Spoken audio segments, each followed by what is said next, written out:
Welcome to the 9th Annual Ponca City Alumni Hall of Fame. This is one of the special nights for me for the year. This is an awesome night, and I'm glad to see we have a house full. Is the microphone working all right? Do you all understand all right? Sometimes you never know. Anyway, for those, if you don't know me, my name is Alan Hardesty, and I'm chairman of the High School Hall of Fame. And I'm all serious here. I want to tell you that it is an honor to be here, and my committee, everybody feels the same way. We work very hard for this all year long, and this is a special night for us. So, to look out and see some of these people, oh my gosh, I feel like I'm going to need to do this. But anyway, our committee, we have two things to do during the year. First of all, we're going to induct some people into the High School Hall of Fame. And the second thing we're going to do is we're going to provide scholarships for this year's current graduates. Not everybody, but some of them. But that's our goal, is to induct people into the Hall of Fame and then, provide scholarships for graduating seniors. It's a big deal, and we work on it all year long. We have 5 inductees tonight. First of all, is Bob Moreland, who graduated in 1944, and his wonderful wife Wanda is here too. Bob passed away a few years ago, but anyway, Bob, 1944. Second, we have John Yeaman. He's sitting right over here. John and his wife came. John graduated in 1958. I understand he was a wrestler, so you guys be careful. Don't make him mad, okay? Next is David Kinkaid. Probably half the people here are Kinkaid people, but David graduated in 1963, and he was a wrestler as well. And then we have Kenny Bellmard. He's sitting down here. He graduated in 1967. What did I say? 1976. Did I say that? I don't know. Anyway, Kenny, I'm sorry. Kenny's a wrestler too, so I better be careful. And then Russell Maples, who be sitting right over here. Russell graduated in 1981. So, what a good crew we have.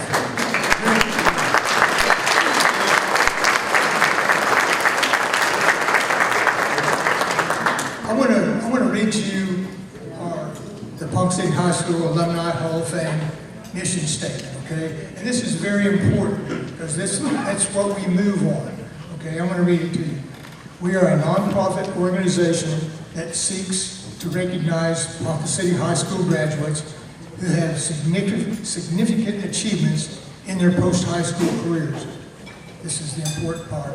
We will use the example set by you. We will use the example set by the individuals to inspire today's students and fund scholarships for the next generation of Ponca City High School graduates to carry on the legacy. Now, basically what that means is what you have done, you 5 gentlemen that are being inducted, what you have done, your pictures are on the hall, the main hall's second floor of the Hall building. It's now called the Hall of Fame Hall. But your pictures are there, your bios are there, and the kids that are in school right now, they go by those every day. We want your legacy to move on to them. They're going to see that. I've seen them stop there before, but I'm telling you, it's a big deal. What you guys have done, we want it to be passed on to them. That's what our mission is, okay? Okay, I see, Don, I'm going to tell you this.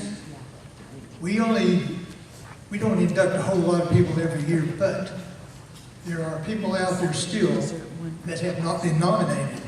So if you know of somebody who has not been nominated, you're welcome to do that.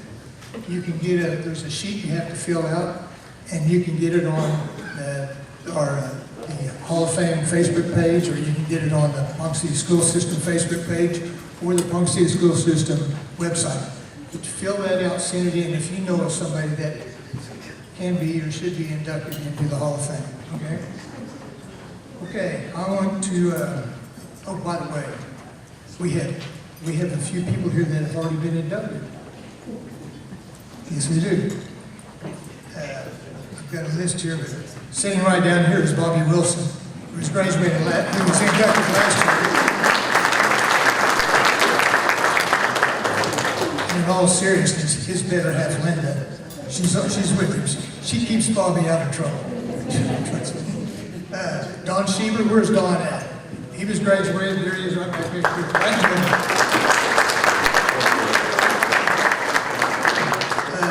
Chris Littlecook, back over here.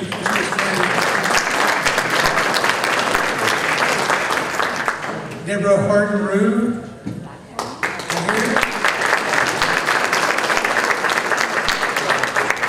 and sitting next to Deborah.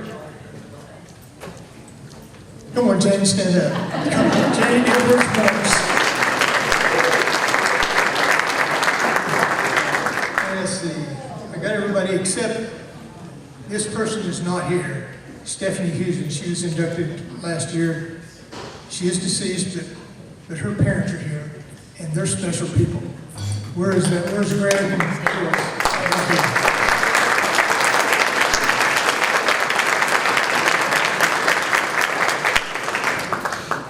Unless there's somebody else here that I didn't know about. Is there anybody else out there? I don't think so. Okay. There's something that I have to do, and that's I have to recognize some people who have given donated some money to our endowment fund. Actually, businesses here in town, and I would feel bad if I did not mention who they were. Of course, Farmers Insurance, Kenny Wheeler, he did it. He donated a table. Rick and Kim Hancock with Rusty Barrel, Cherokee Strip, Los Portales, that restaurant out on the west side of town, Community National Bank, Driscoll Trucking, Phillips 66, Cross Oil, Evans and Associates, and the Coronation donated as well. Those people, actually, the Carolyn Renfro Center did as well. So even though we're here and we're paying them. But anyway, those people donated some money to us, and we appreciate it.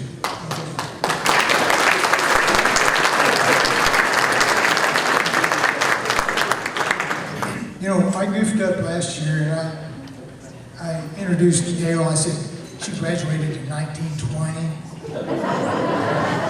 That was wrong. It was 1918. I'm sorry.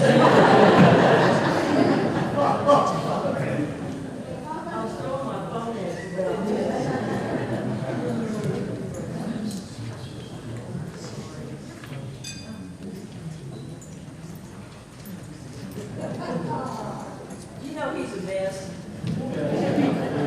You know, it's going to seem funny to get up here and do the invocation after that. But I want you to know something. And just to get a feel for the way our country is changing, our schools are changing, it's harder today than it used to be. But back in, really it was 1965 that I graduated, not 1925 or whatever he said. But at that graduation, I was asked to read scripture. That's how things have changed, isn't it? But I want to read to you what I read that night at graduation, because it fits tonight. We're in the presence of eagles in this room, people that have risen above and have soared and done great things. And you're going to hear about it all night long. But listen to this. Do you not know? Have you not heard that the Lord is the everlasting God? He is the creator of all things to the ends of the earth. He doesn't grow tired. He is never weary. And his understanding is beyond what we can even get. He gives strength to the weary and increases the power of the weak. Even youth will grow tired and weary, and young men will stumble and fall. But those who wait on the Lord will renew their strength.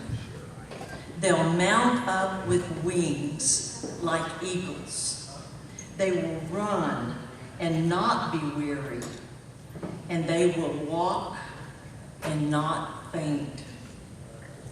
And I want to tell you that word wait on the Lord has two meanings. Wait as in service, wait staff, and wait as in be patient. So those who wait on the Lord, you serve him in the meantime. Let's pray together. Father, I thank you for tonight. I thank you for our high school. I thank you for the teachers. I thank you for the administration. I thank you for the support staff. But more than anything, I thank you, Lord, for a city that supports education and supports our kids. And I would ask that we would do better and that we would stick with it through a tough, tough time. Father, use tonight to inspire us all as we hear about what people have done with the lives you've given them. Father, let us give you the glory for it, but let us realize that it takes willingness to serve you. I ask you to bless the dinner, bless the conversations around the table, and use this time as a special time. In the name of Jesus, amen. Amen.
about ready?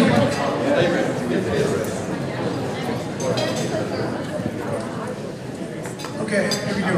I'm gonna mention a couple of things about the history of Ponca, and then we'll get into it. It won't take a couple of minutes, but there's a couple of things I think you guys would like to know. First of all, the Ponca City school system started in 1895. Remember that, Gail?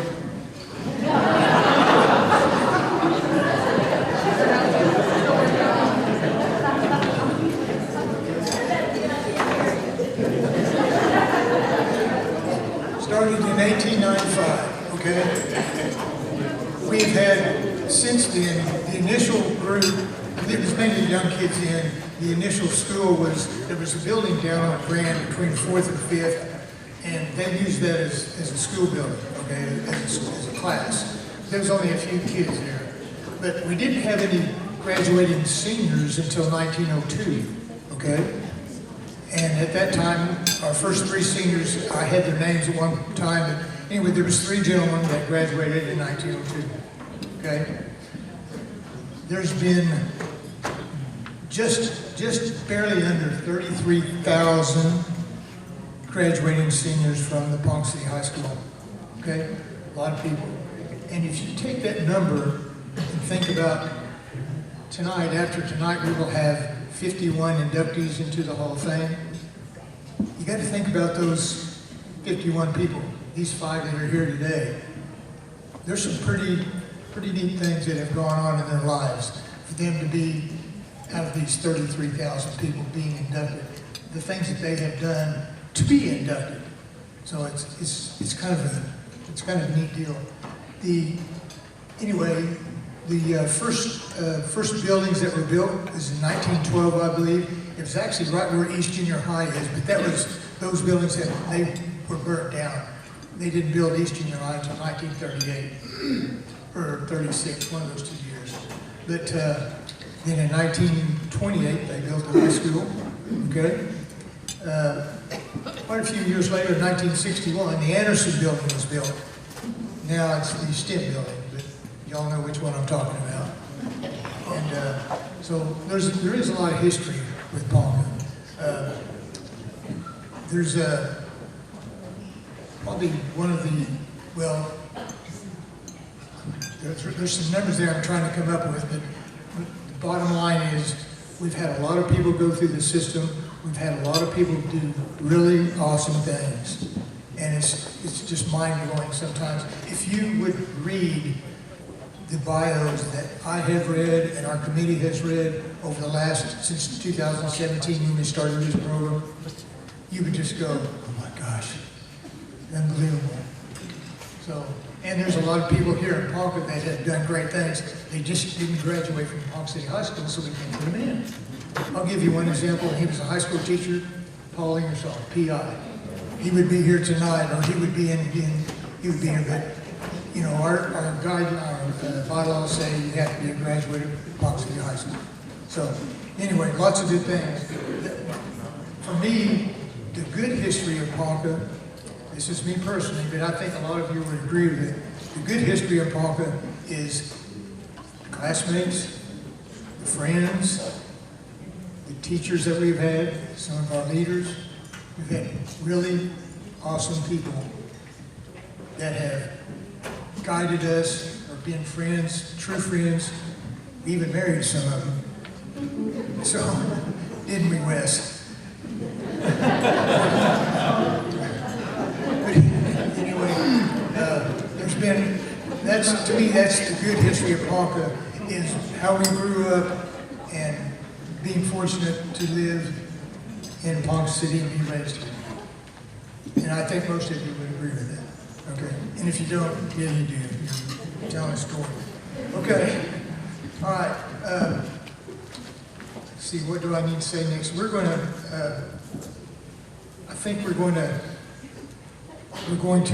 I'm supposed to bring something up. There's a little, I think it's on your QR code on your program there. If you want to donate to the Ponca City Alumni Hall of Fame endowment group or endowment fund, you can do that. All you have to do is hit that QR code, and it'll get you there. Okay? I think it's in the program somewhere.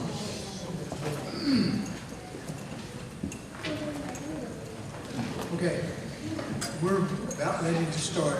We're going to start from the oldest person in our group, Bob Westmoreland. We're going to start with him, and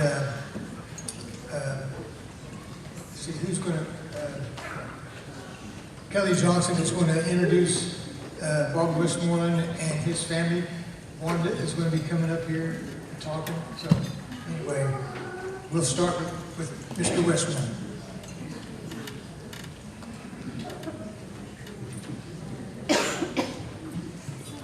It is absolutely my pleasure, it is my honor to bring Wanda Westmoreland to the stage here in just a few minutes, as she will be accepting on behalf of her husband, Mr. Bob Westmoreland, in his induction into the Ponca City Alumni Hall of Fame. I had the pleasure of visiting with Wanda earlier this week, and I learned quite a few things about Bob that I'd like to share with you before we bring Wanda up on the stage. Bob and Wanda were married in 1962 by Pastor Art Young, having 52 wonderful years together. Bob bought his first camera while he was in grade school. And the way he did that was he worked, and he worked for 25 cents an hour. Bob learned to play the clarinet. He was in the Navy band, and he traveled the United States professionally, meeting and playing with some pretty small-time musicians. Men such as Jerry Lewis, Dean Martin, and Liberace. That's just to name a few. Liberace stated many times to many people that Mr. Bob Westmoreland was a very professional man with high integrity. Pete Long, our longtime director of music here at Pohai, got Bob teaching private lessons for many of the area's students. At one point, that number was 80. Wanda described to me Bob as a very intellectual, a very creative, and a very enthusiastic man. Wanda said Bob was determined always to see, to do, and to learn. And would state, how can anyone get bored with life? Life was busy for Bob Westmoreland, and he just liked it that way. Bob and Wanda traveled the world, seeing some 35 to 40 countries together. Bob was a dear friend of my father's. Quick story on that. Bob, obviously, as you'll learn, was a photographer. My dad needed some brochures. Bob was happy to come over and help my father.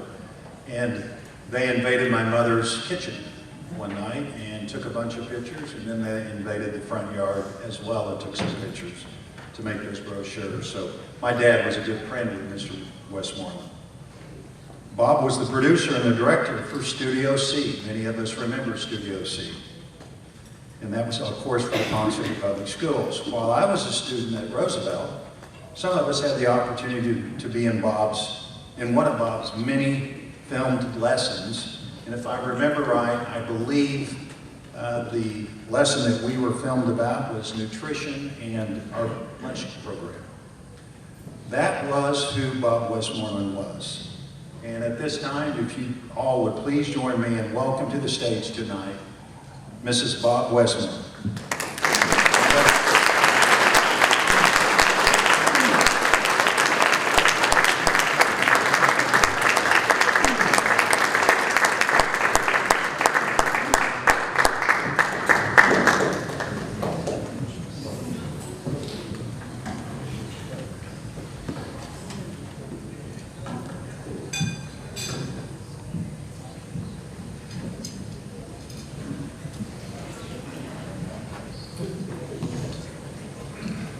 To get old. Well, there's not much more I can say other than, well, the main thing I want to say is that Bob truly loved Ponca City. He quit the professional music business. One New Year's Eve night, he told me this story. He was playing somewhere, I don't know, in maybe Las Vegas area, and he looked out over the crowd. and said, that's not where I want my life to go. So he moved back to Ponca City, and then what Mr. just said about him, he came to Ponca City, and the first thing he knew, Pete had him teaching the black hole, and he did have 80 students at one time. He truly loved Ponca City, and he would have done anything that he could do to preserve its history. And he was one of the most enthusiastic men that I ever knew in my life about life. And as Kelly said, the thing that I remember most that I thought was kind of amusing was he would say, there's just so much to see and so much to do and so much to learn. He could never figure out anybody could find time to be bored. And then the last thing, the most important thing, I want to thank the committee for honoring him tonight.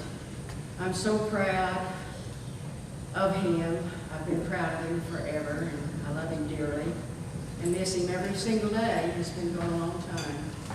But he can now take his place among his peers in the Ponca City High School Hall of Fame. And that just makes me so proud and happy. Thank you very much.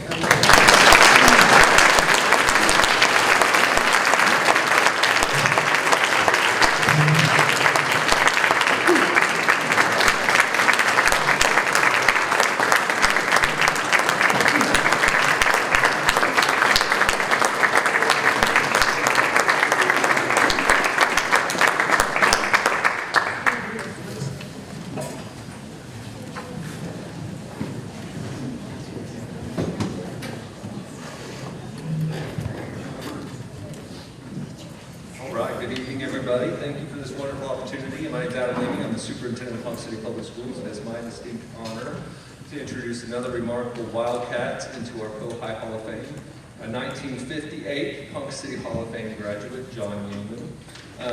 I got to catch up with John a little bit before this, and it's always awesome whenever I get to introduce someone and they're like, Adam, I don't care what you say, I won't remember half of it when we leave anyway. So, and then he committed $1 million donation to the school district right after that. So thank you, John, for doing that. Well, and as superintendent, I think it's really cool that one of the things that I get access to that a lot of the other researchers don't is a copy of John's transcript from high school. And so I dug into the archives and pulled his 1958 high school transcript. And what a remarkable young man. Now, you can read the program and you can see that he was an all-star, all-state in wrestling, a co-captain, which was a big deal at the time. But you see, John grew up on the west side of town, 331 South Lake, in a very modest home. And I think that kind of speaks to his roots, and he's always been proud of his roots and where he came from, and that work ethic to be the dynamic titan of industry that he is today. But with some things that I found were quite interesting from Ponca City in 1958. First of all, you know he was in wrestling, but did you also know that he was a Boys State participant? He was a senior Rotarian, and a member of the High Y Club, which I had to go investigate that. High Y Club is a different name now at the high school, so it's a little different in 1958 on that. But what was real cool was he was a member of the Real Rollers. And I had to figure out what was a Real Roller.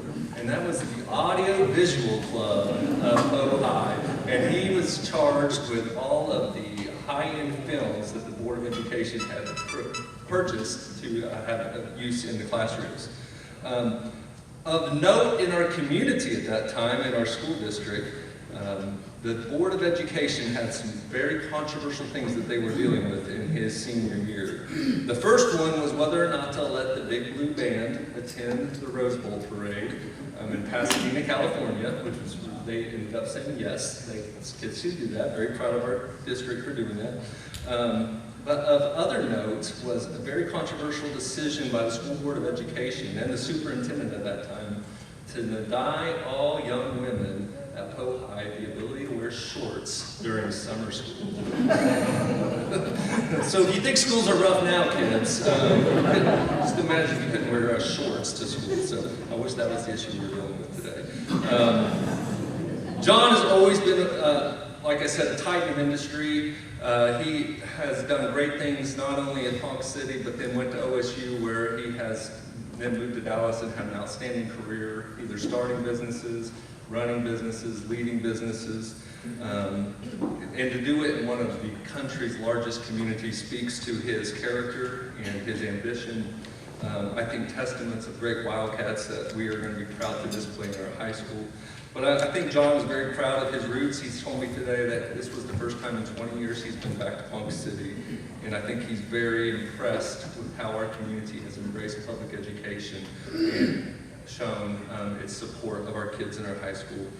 He is a member of OSU Spears School of Business Hall of Fame. And his journey encapsulates the essence of an active member in a growing community full of enthusiasm and opportunity, resulting in this tangible award and recognition. It's my honor to please join me in welcoming John Yeaman to the Ponca City Hall of Fame.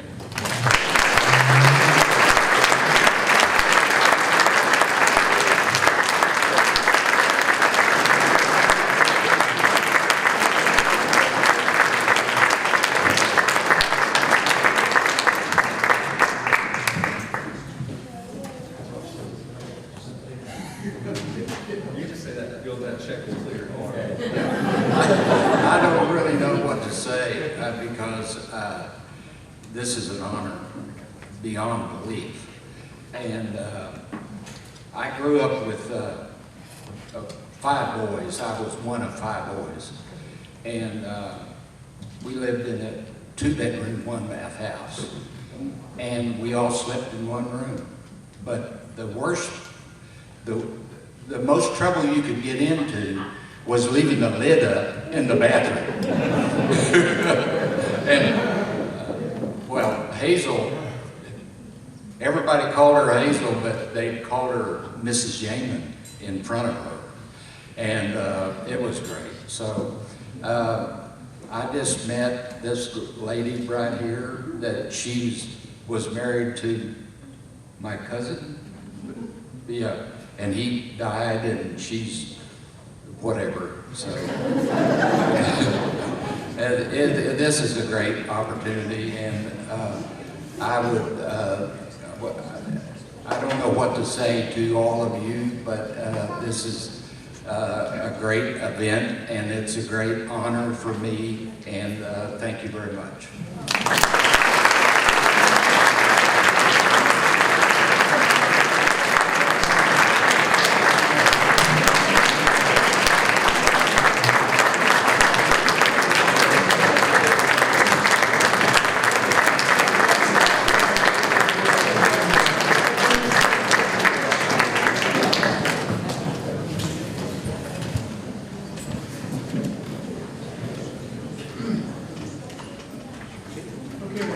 I'm going to introduce David Kinkaid to the Hall of Fame. David was a 1963 graduate. David passed away in 2020, December 2020. But even though he has gone, he's still here. And he's still here in this town. He was in high school, he was just a good guy. He's a good athlete. He lettered in 5 different sports in high school, okay? 5 different sports.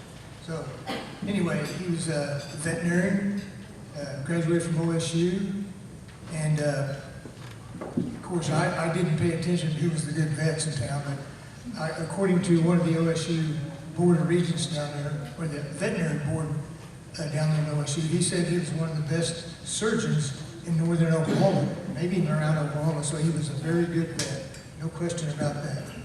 But I think probably the thing that is most outstanding about David was his commitment to youth sports, football, baseball, wrestling. He was just everything. Soccer, did I say that? He just did everything. He did it for years and years. And one of the things that was outstanding on what he did with Ponca is in 1998, the Y program didn't fizzle or anything, but it just kind of went lame for a while. David started a tackle football program called, I think it might, Outlaw Football. Nobody started Outlaw Football. And that was tackle football, and Ponca had never had tackle football. It's still one of the biggest things in Ponca now for our youth. It's a huge thing. David's commitment to youth sports in this town is, it's beyond belief. There's a lot of guys out here who have coached sports. I've coached a lot of youth sports, but David did it year-round, all the time, for decades and decades and decades. He never let any youth not participate because he didn't have money, or he didn't have a uniform, or he didn't have a mitt or a bat. He made sure he did. And if you think about it, being that kind of guy for youth sports is a big deal. And his commitment was there, and he just didn't give up. I think it was Kelly that told me this: few people leave a mark that lasts for generations, but David has done just that, especially in the lives of youth. His commitment for youth sports is unbelievable, and we all can appreciate it, okay? The family has asked Sean Stanton to come up here and accept his induction into the Hall of Fame.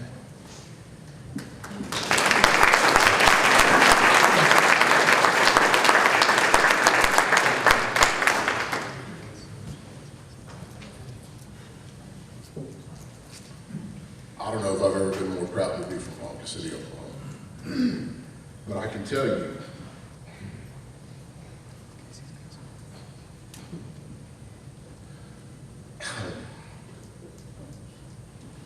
Doc Kinkaid was my mentor, my confidant, and my friend.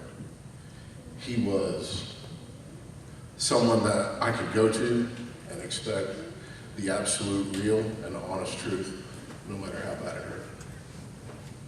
He was a person that I saw give more than he ever took. And he was a man that spread Ponca City throughout the world. I was so blessed to have my uncle and my father be personal friends with Dave. And as I got older, he became more like a father figure. But I want to share some stories. I was sitting in Jackson, Mississippi, waiting on a flight out from a softball tournament. No, not fast pitch. And I was wearing a Ponca City shirt. And out of the midst of all these people, I heard, "There's a wildcat."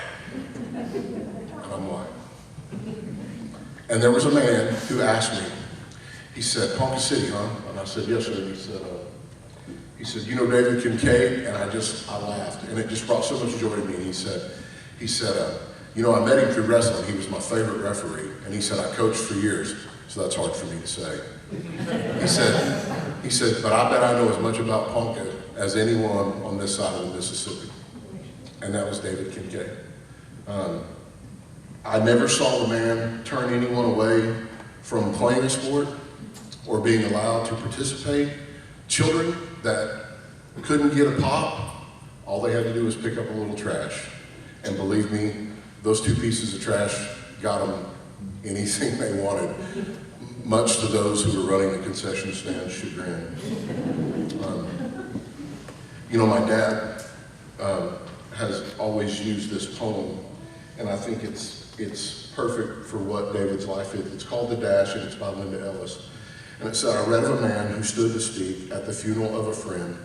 He referred to the dates on the tombstone from the beginning to the end.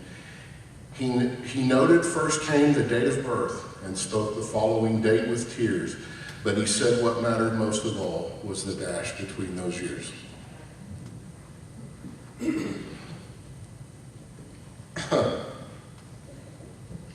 There'll never be another David Kinkaid in Ponca City, Oklahoma.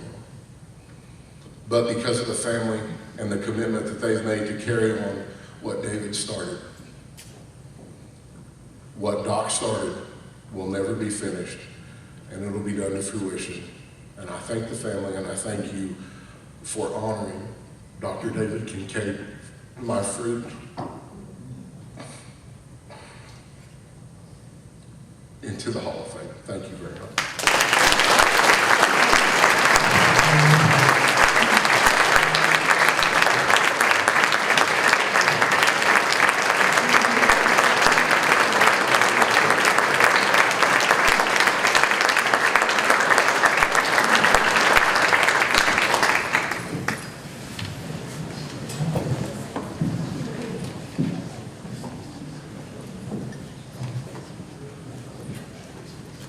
Well, next will be our 1976 graduate. Did I get it wrong earlier? Okay. 1976, Kenny Bellmard. And Kenny graduated, and he was one of those wrestling guys. And he graduated from high school as a state champion. He went on to wrestle in college. I think the college was Augusta College. And he went on to NOC, and then he went to that good school down at OSU, and was I think he finished runner-up maybe his senior year. But anyway, Kenny was one of those guys that enjoyed coaching the youth. He ended up doing some coaching down at the Kennis High School, but he's been one of those guys who's very active in keeping your body going, getting strong, that sort of thing. But Kenny's big life, his professional life, has been, he's a lawyer, and it's been in Native American law. He can probably do other things too, but that's his big one. Anyway, his history is Native American law, and that's been his focus for the most part. He served as the Indian law section of in the Oklahoma Bar Association. At one time, I was told he took care of 12 different tribes, right? Which is, one tribe is a lot, but 12 different tribes at one time, and which is a huge, huge thing. But one of his most rewarding and beneficial projects was the compact gaming bill passed in Oklahoma back in, I'm not sure if that would have been in the 80s, 90s, okay. He worked with former Governor David Walters for a couple years on that program, and which was a huge thing. As we speak now, Kenny is back in Washington, D.C. working. He's got a pretty good job, and I'll have to read what it says, but he's Deputy Assistant Secretary for Policy and Economic Development for Indian Affairs in the U.S. Department of Interior in Washington, D.C. Kenny is one of those guys that the Native American people have to have, and because he is after that, he's helping them out. That program there is supposedly it's helping the smaller tribes to get the things that they need, and so that's where Kenny's at now, and he's also on the board of governors for the National Wrestling Hall of Fame down in Stillwater. So anyway, 1976 graduate Kenny Bellmard. Come on up.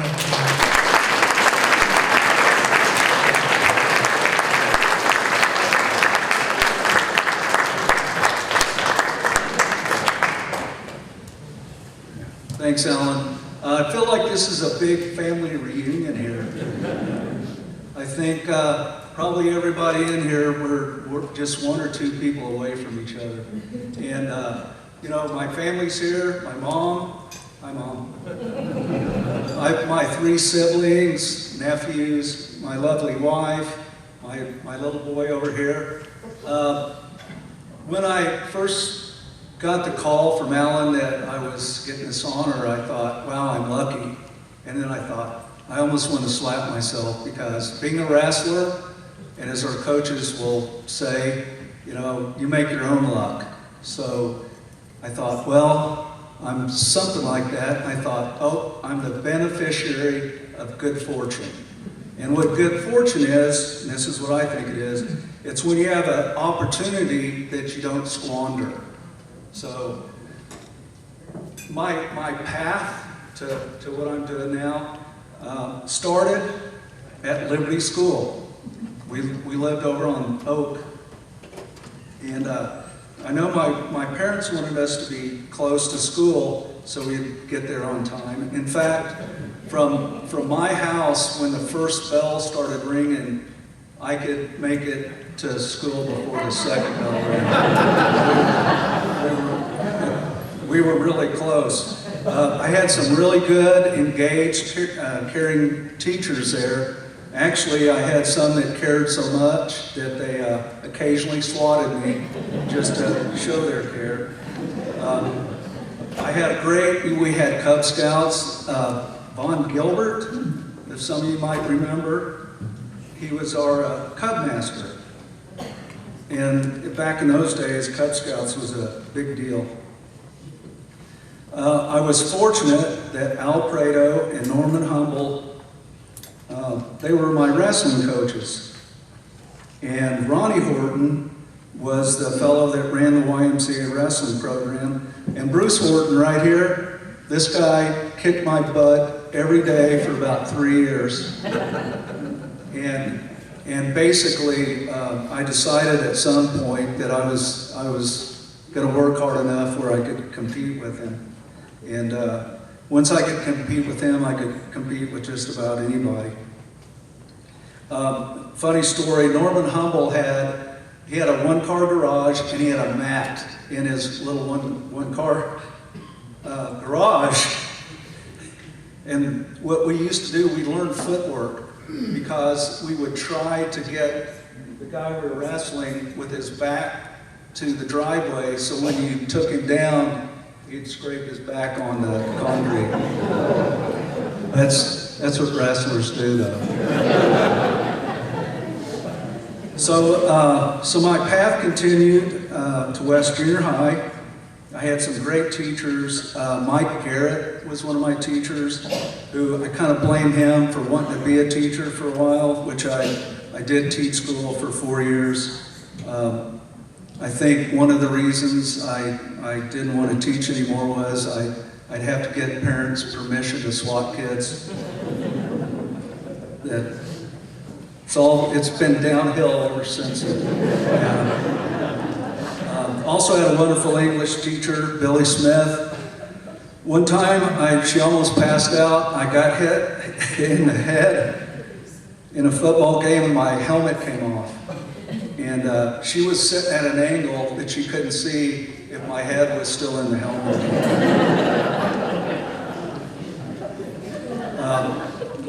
Chuck Snyder, he was my 8th grade football coach. I can remember one day we had a skull session, which is, you're drawn on the board because you can't go outside. And there was a fly buzzing around, and I grabbed it, stuck it in my mouth, and thought that was pretty funny. And Coach Snyder didn't think it was so funny, to the extent that I got a couple of swats out of that.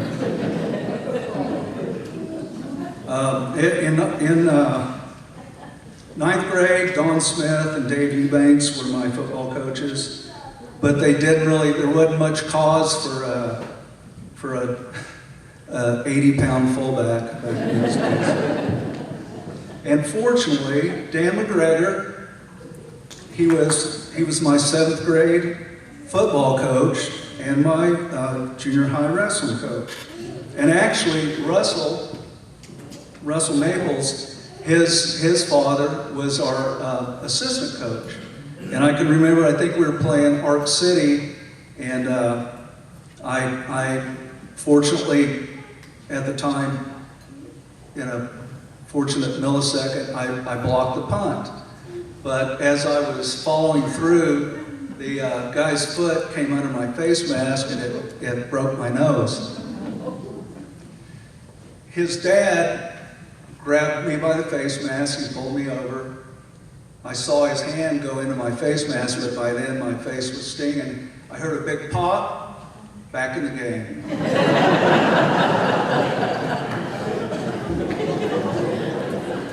So Dan, bless his heart, when I was in 7th grade, I wasn't very good. But he let me run the scoreboard and keep the books. And I think it was probably because I was the only one smart enough to do that on our team.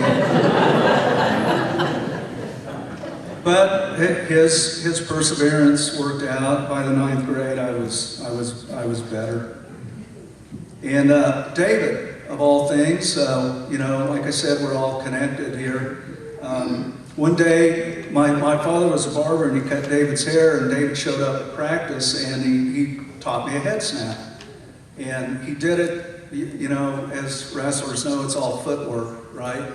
And I used that head snap all the way through college, and I literally could turn people around with that, the way he taught that to me. Won a lot of matches off that, so thanks to David. So as my path of good fortune continued to high school, Bob Wilson, he was my high school coach. And I had to wrestle this guy again to make the team. And fortunately for me, and unfortunately for him, I finally beat him. And he was good enough that he went up to 108 pounds, and he weighed 88 pounds. And we probably had 20 kids between 101 and 108, and he could beat everyone in those weights except me. So Bob, fortunately, he was our All-State coach on the All-State team that I was on. And he was actually the coach on a team that we went to Bulgaria. And this was in 1975, and that was way behind the Iron Curtain back then. So, you know, that was probably that was a big deal for me, because my little head just went, you know, we took a train from Frankfurt, Germany to Sofia, Bulgaria, through what used to be Yugoslavia. It was a 40-hour train trip. And fortunately for me, I did a little study, and coaches told us pack a lunch. Well, I knew it was a 40-hour train ride, but the rest of the team didn't understand that. So I actually ate well on the trip. And I want to mention Doug Wilson. He was our assistant coach, and I was fortunate enough when I coached later, I got to coach his sons. So during that time, Bruce and me and Rick, where's Rick sitting at? We went to a lot of tournaments almost every weekend. And even up through our college years, and maybe even a little bit after that. So if you get a chance, ask Rick about the Southwest Open at Anadarko. He's got a good story to tell you about that. And you know, all these things, all these people led to a lot of good things for me. Can't leave out Richard Gregg. He was my scoutmaster. I was what they call them nerds now, but I was in Scouts, was an Eagle Scout. He helped me with that. And I had a great teacher, Lavelle Whitmer. This is one of my favorite stories.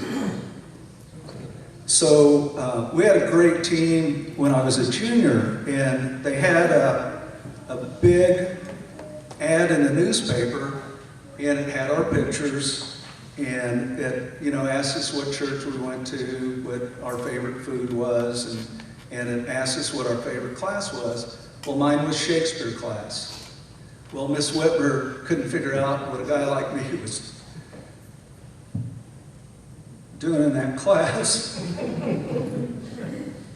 But anyway, it came out the same day our grade cards came out.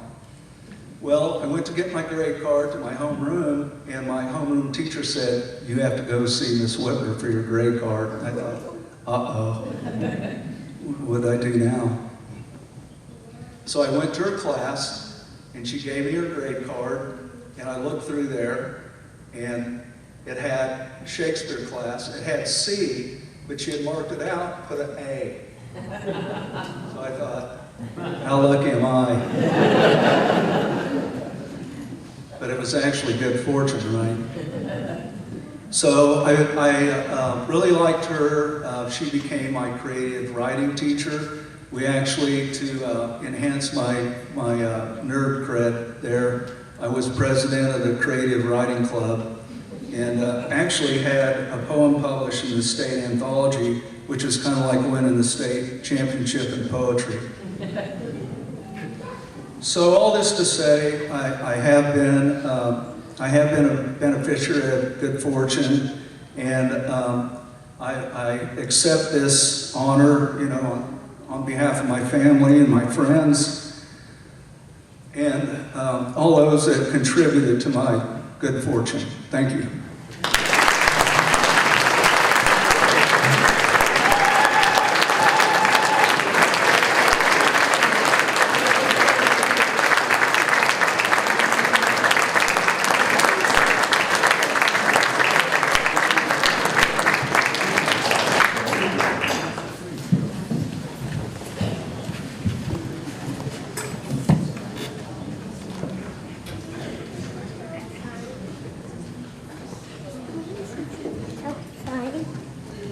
How are y'all doing? I don't know if we can top that, Russell. He's a lawyer. We were colleagues. It is my honor to introduce you guys to Russell Maples, one of the most outstanding men that have ever come to Ponca City. I've seen him lead hundreds of men while at the Oklahoma Highway Patrol, men and women, and that's not an easy task. I've had those folks out at Conoco doing all kinds of exercises, and when Russell spoke, everybody listened. Because Russell was a true leader. He spoke from his heart. He never asked anybody to do what he had never done. And that's why Russell ended up as the Lieutenant Colonel of the Oklahoma Highway Patrol his last few years before he retired. Probably could have been the commissioner of the Oklahoma Highway Patrol if he wouldn't have just decided to retire. I was a policeman here in Ponca. I pulled up one day at Security Bank, and Russell was walking in the bank, and he was at OU at the time. And I said, "Hey, why don't you come ride with me?" "Okay, let me go get some money." So he goes in, comes back outside. Well, he rides with me that afternoon and that evening. Well, the next weekend, Russell's back, and he's going to ride some more. And I told him, I said, "You become a law enforcement officer, you're going to be broke." Did I not tell you that? And my dad was in law enforcement, and that's what I always wanted to be. And in my mind, when Russell started at the Ponca City Police Department, I never thought where he would go with his career. And I never thought that I would be so proud that somebody that's not my son, he still calls me Pops, that I could not be more proud of Russell Maples. But Russell also had two of the best people in the world raise him, his mom and dad. They were outstanding, outstanding people. I don't know how many times Billy Maples grabbed my belt and jerked my belt up so I could get the air, because I played football and I'd get the air knocked out of me. And Billy Maples was a big man. Was he, Wes? Pretty good sized fellow, wasn't he? Well, I'm proud of Russell Maples. He's my friend. He is my brother. And there's nothing I could ever say from my heart that I love him a lot. Russell Maples.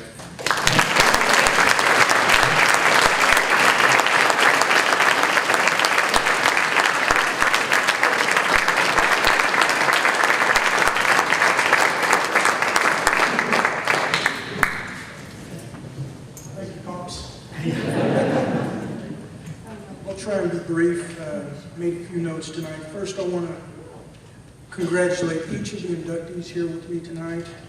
thank you for what you do and what you did, for representing Pohai in such a positive and amazing light. I am truly honored to be inducted with you this evening. I want to say thank you to my wife and son. They couldn't be here tonight. My wife is actually in Cancun. She had a trip scheduled over a year ago. A friend of hers, she's retired from Southwest Airlines. And about 6 of her buddies took a friend who was diagnosed with MS. And before she started to lose all her faculties, they wanted to make sure she could go on vacation and have a good time. So I told her, go and enjoy. My son can't be here tonight. He is actually in graduate school at Washington University in St. Louis, getting his master's in biomedical engineering. I don't know what he's going to do, but when he does get out, I told him, I said, son, we are moving in with you. I said, I will sit around in my underwear and I will text you all day long. We can bring it home for dinner. My sister Tony Wolf and my brother-in-law Nate, they came in from Wisconsin, and they are basically sitting in for my wife and my son. Thank you so much for coming, and we love you.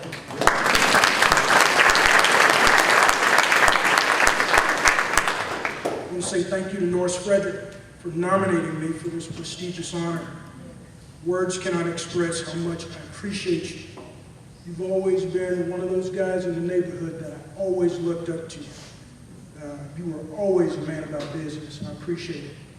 The only thing that I don't like about you is when you were lifeguard at Axe Pool. You used to make us take a cold shower before we got in the water. That was the coldest water in Ponca. Thank you, Norris. I want to say thank you to Jim Kelly and Stan Painter for recruiting me into the vocation of law enforcement. You set the standard in me of professionalism, integrity, and attention to detail that I carried with me throughout my career. Your guidance, mentoring, and brotherly love made me who I am and what I was in law enforcement. I love you guys both to the moon and back. Thank you so much. I want to say thank you to the best parents a guy could ever have, Bill and Ludi Maples. Your positive influence on my life made me the person that I am. They instilled empathy, humility, and accountability in me. They would not allow any excuse for failing in this world based on ability, race, or gender. My dad used to tell me, leave your mark in anything that you did. No one owes you anything. You must earn everything you get in life by finishing what you start. And Pops was so right. And then I say thank you to my Lord and Savior, Jesus Christ, for blessing me with a great family, tremendous friends, and close to 40 years of public service without any blemishes. Only He knows of the many occasions where things could have gone wrong in a moment's notice, but He placed His hedge of protection around me, and He guided me home to my family. He blessed me with the dream job with the Oklahoma Highway Patrol. At times while working for the Oklahoma Highway Patrol, I felt like Forrest Gump, if you've ever seen that movie. Forrest Gump was everywhere when something major happened. For the entirety of my career, it seemed like when a major event occurred, I was there. I was at the Murrah bombing. I stood within the arm's length of Timothy McVeigh. Every major tornado since 1988, I was at the same search and rescue. Intense manhunts, high-speed pursuits, interdicting tons of drugs and seizing millions of dollars off our highways. And sitting in this room tonight was one of my partners that I work with on the Oklahoma Highway Patrol. We were in the academy together. We went to East Junior High School together, and we graduated from Pohai. Mr. Jim Seiler over here.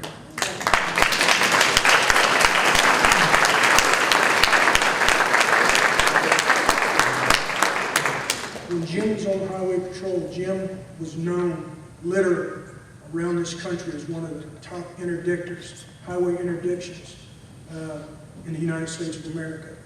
Jim, alone by himself, saved many, many communities of drugs and cartels moving into those areas. Great job, Jim. All right.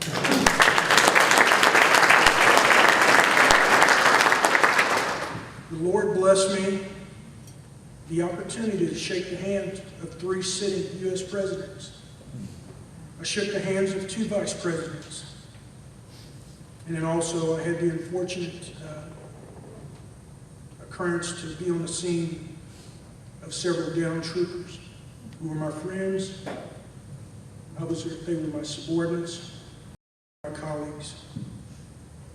I thank the Lord for just keeping me in His good grace. He has been good to me.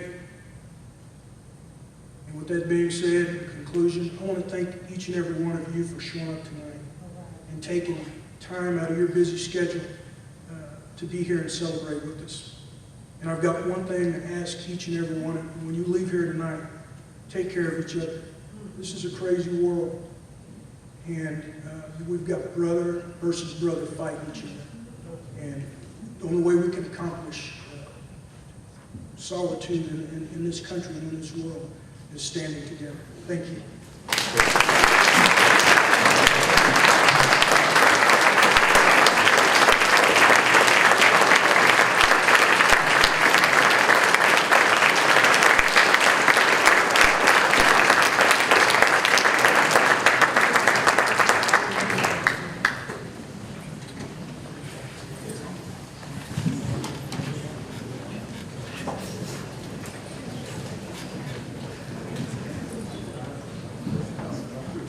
Okay, we're about ready to close. One thing that Kenny Bellmard left out was that I beat him one time.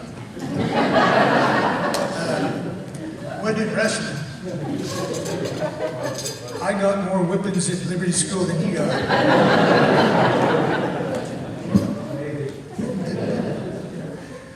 Okay, we appreciate you guys for coming. It's a wonderful crowd. Do not move. Get your phone out, take a picture.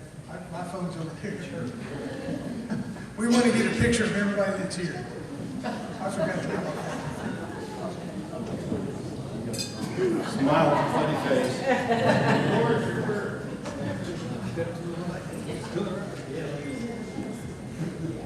All right, we're going to do this a couple of times.